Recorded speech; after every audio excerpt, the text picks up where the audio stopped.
मन के वो बात ला बता दे। अमरैया वो बोला बुलावे और मन के गा बात ला बताऊं। तोर बिना नींद आवे नहीं, तोर बिना नींद आवे नहीं, लटपट मा दिन बहाते। अमरैया वो बोला बुलावे और मन के गा बात ला बताऊं।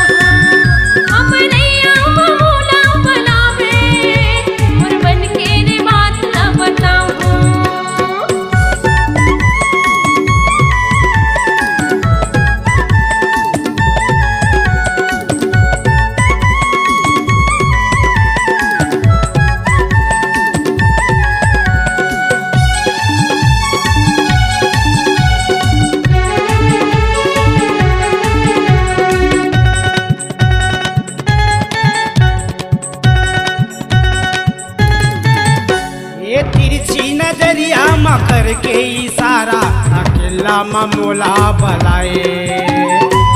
माया के सपना त मोला देखा के बैरी झन त बनावे।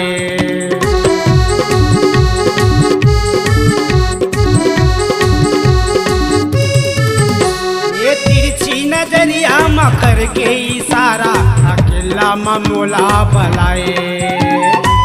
माया के सपना त मोला देखा के बैरी झन त बनावे। मांगत मैं आत दे देना मोला, मांगत मैं आत दे देना मोला, ये तो पाछू तय पछतावे। ए अमरैया मा तोला बलाऊं, तोर मन के वो बात ला बतावे।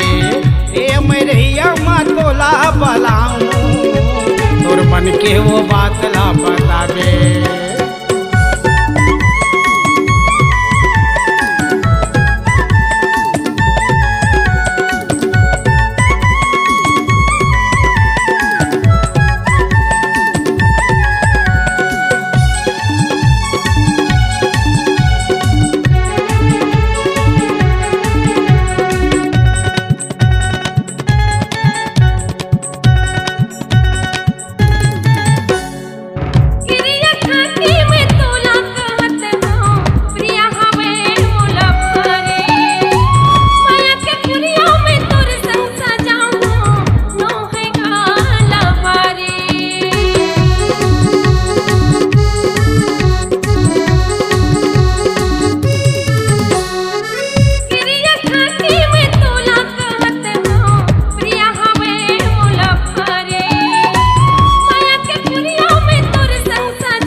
बतावे और मन के रे बात ला बताऊं।